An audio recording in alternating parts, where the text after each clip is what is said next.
Over the last five, or I guess now we're on day really. Oh wow, today's actually the beginning of day 7 of the Biden presidency.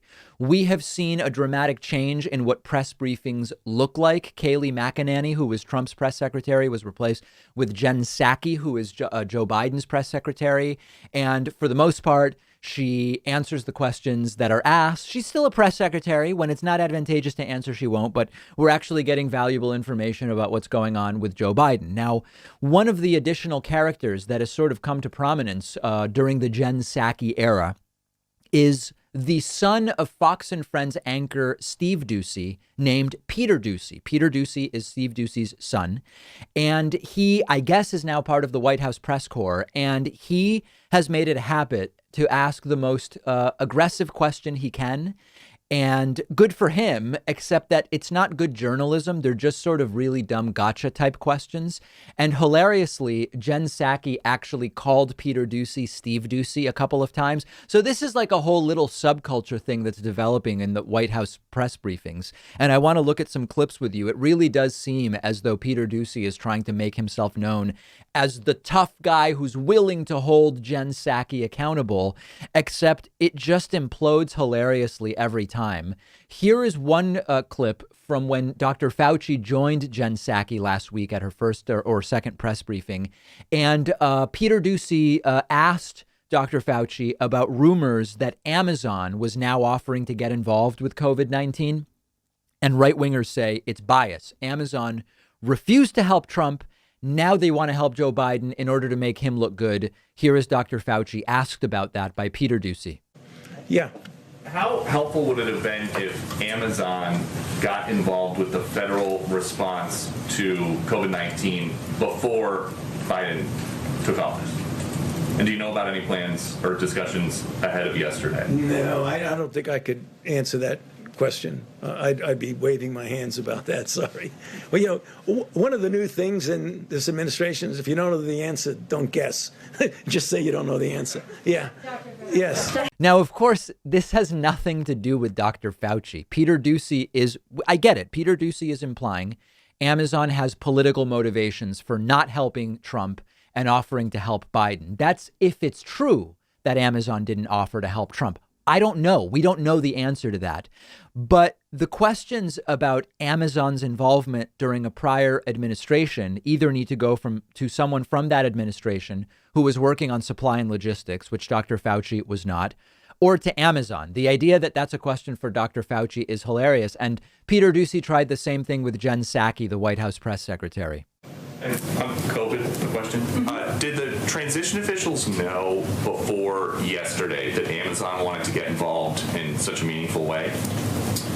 We saw, not that I'm aware of. I'm happy to check. I mean, when the reporting came out, I asked the question, and I think internally, and what was conveyed to me, and I don't think we discussed this yesterday, was that we've had a lot of outreach, some privately, some publicly, from a range of businesses and private sector entities, and we certainly welcome that, and we'll be considering all of those offers and what makes the most sense in our plans and proposals. So, because there are some Trump officials saying they were never offered help from Amazon, and so they're essentially saying they think this was a political call for Amazon to wait while lives were hanging in the balance, but you're saying that is not the case. I'm not aware of the timeline of when Amazon reached out. That sounds like a question for Amazon to me. And that's exactly right. Did they reach out to the Trump administration? I don't know. Ask the Trump administration or ask Amazon. It's not really a question for Joe Biden. Why are they interested now? Well, that's a question for Amazon. It's not a question for Dr. Fauci or for Jen Psaki.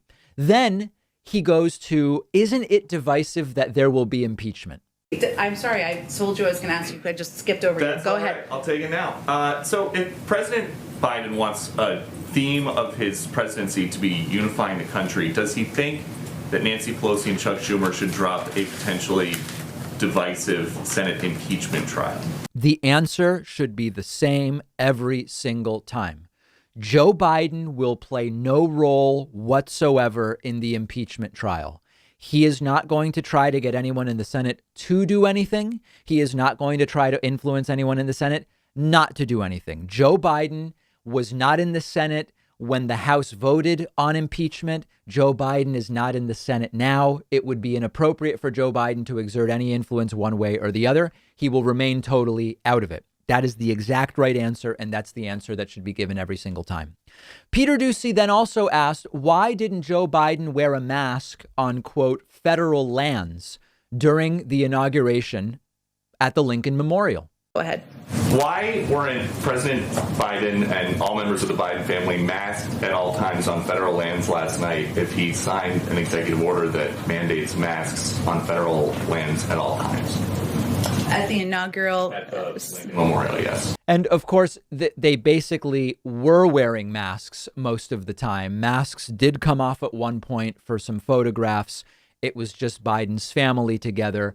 Probably a bad look, but the idea that this is a gotcha question when the Trump administration's mishandling of the virus led to probably more than 100,000 unnecessary deaths, it's just ridiculous. Here is Peter Doocy trying to call out Joe Biden for putting in place travel restrictions now after previously calling Donald Trump's travel restrictions xenophobic. And just one more about the announcement you made off the top about the travel restrictions. Mm-hmm. When President Trump was imposing travel restrictions in March, specifically on China, then candidate Biden called it xenophobic and fear-mongering. So now President Biden is putting travel restrictions on people coming in from other countries.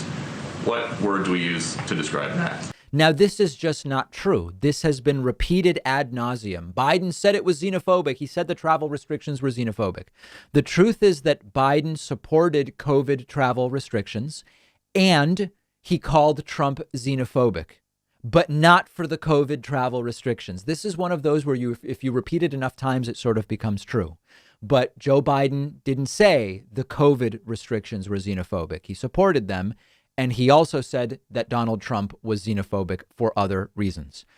Yesterday, Joe Biden, interestingly, deliberately picking Peter Doocy, knowing that Doocy asks him sandbagging questions. Check this out. Doocy sort of asks a weird question about shutting down the virus, and Joe Biden handles it perfectly well. Now, wait. I know he always asks me tough questions. And he always has an edge to them, but I like him anyway. So go ahead and ask the question. Thank you, Mr. President. So you just said that you think within 3 weeks or so we'll be at the point where there are 1 million vaccines per day, but it seems like... No, I think we'll get there before that. I said I misspoke. I hope we'll be able to increase as we go along till we get to the 1.5 million a day. That's my hope. And then the follow-up to that would be, now that you're president and you're saying there is nothing we can do to change the trajectory of the pandemic in the next several months, what happened to 2 months ago when you were talking declaratively about I'm going to shut down the virus? Well, I'm going to shut down the virus, but I never said I'd do it in 2 months. I said it took a long time to get here. It's going to take a long time to beat it. And so we have millions of people out there who have the virus. We're just, for the first day, I think, correct me if I'm wrong, I've been doing other things this morning, speaking with foreign leaders, but one of the things I think this is one of the first days that the number has actually come down, the number of deaths and the number on a daily basis and the number of hospitalizations, et cetera. It's going to take time. It's going to take a heck of a lot of time. And we still have, as Dr. Fauci constantly points out, it's one thing when we have mass, how can I say it politely, mass disregard of the warnings about not wearing masks and wearing masks and social distancing and failure to social distance and people getting together on holidays in ways that weren't recommended, et cetera.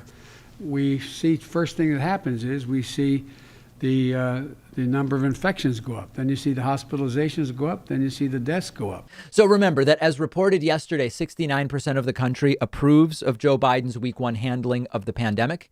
But regardless, Joe Biden not fazed, not thrown off by Peter Doocy there. And I think this is how Doocy is going to try to become more well known during this presidency. I think that the OAN reporter, I think it's OAN, Chanel Rion, also tried to become known for asking certain types of questions during the Trump administration. The problem was she was very, very bad. Oh, where is that noise coming from? I apologize for that. She was very, very bad at asking the questions.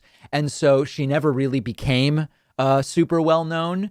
Doocy seems better, at least at formulating the questions, and he may very well end up becoming relatively known for dropping tough questions on Jen Psaki and Joe Biden. But so far, the questions are all quite dumb. If one of your goals for the new year is cutting back on carbs or sugar, check out our sponsor, Monk Pack. Monk Pack Keto Nut and Seed Bars are delicious sweet snacks with less than 1 gram of sugar, only 2 to 3 grams of net carbs, and just about 150 calories. Perfect for a keto or low carb diet, or just about anyone who wants to eat better by cutting back on sugar. I love the Monk Pack Keto Nut and Seed Bars because they're really just a perfect balance of sweet and salty, soft and chewy with a nice crunch from the nuts and seeds. Flavors include sea salt dark chocolate, pecan almond, and peanut butter dark chocolate, my personal favorite. And they'll give you all of your money back if you don't love it. Go shop for Monk Pack Keto Nut and Seed Bars at monkpack.com.